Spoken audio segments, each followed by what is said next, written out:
So we've made it to a rather tricky etude finally, number 4. We're getting into the real McCoy of it. Has all the earmarks, the weird low thumb positions, the 4th finger in thumb positions, the 5 sharps, 6 sharps, may I add, 1, and stuff, all that stuff.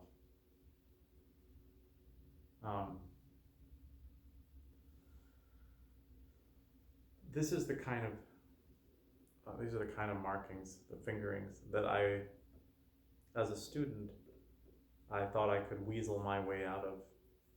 I figured there's got to be an easier way than just sitting there in these crazy thumb positions.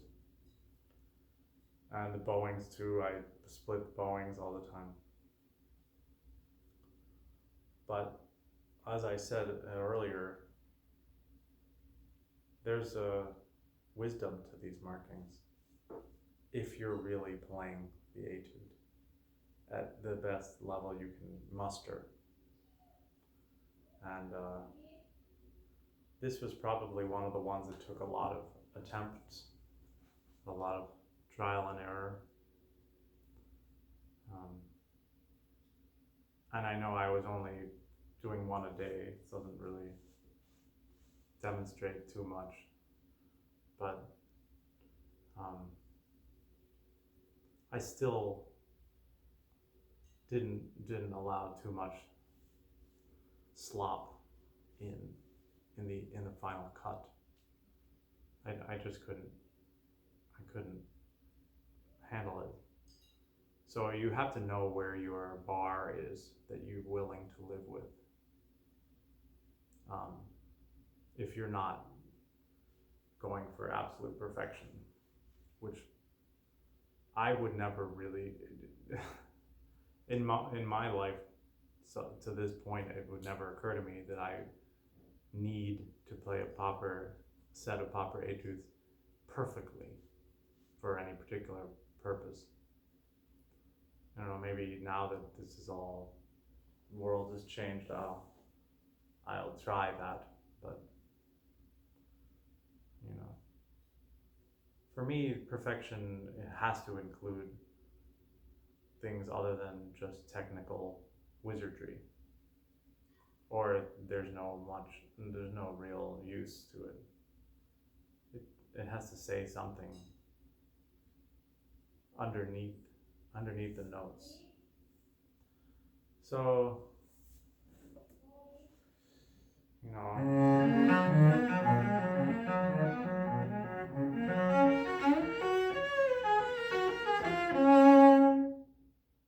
it actually works. It actually can work. As crazy as it looks. And there's all those weird shifts.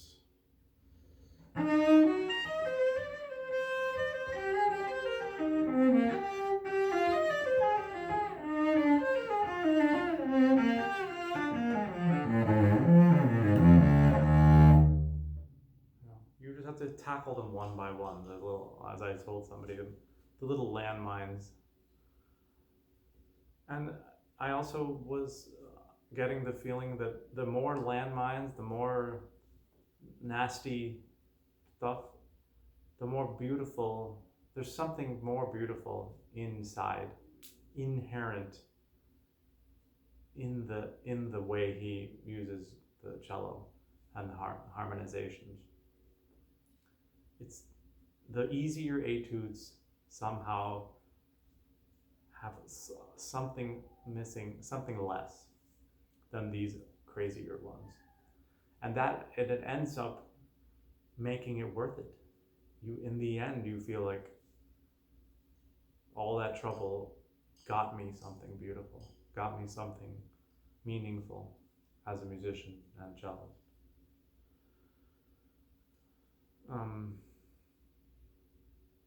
I wanted to mention this other little thing that's annoying, which is putting thumb on half steps away from harmonics.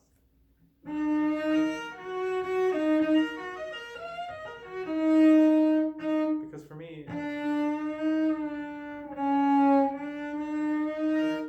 when you're a half step away from a harmonic, you're a little bit in a danger zone as far as what note is really going to come out. The cello wants to go to the harmonic, so you're fighting the cello. And this one has that. It's the key that it's in. So, you know, another thing, I don't know if anybody noticed, but I was starting to use moleskin on my thumb for some of the ones with a lot of thumb position. And it actually didn't ruin the sound and the clarity like I was afraid it would.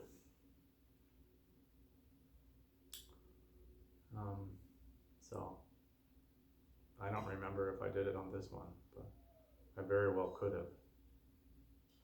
I mean, if you're just playing through it once, or like right now, I'm just playing little snippets for you. These doesn't matter. I'm not using moleskin for this. But I was trying to perform them to a level that I was hoping would be acceptable. And that took quite a lot of trial. And your thumb just can only take so much. I mean, mine can. Anyway, it's beautiful.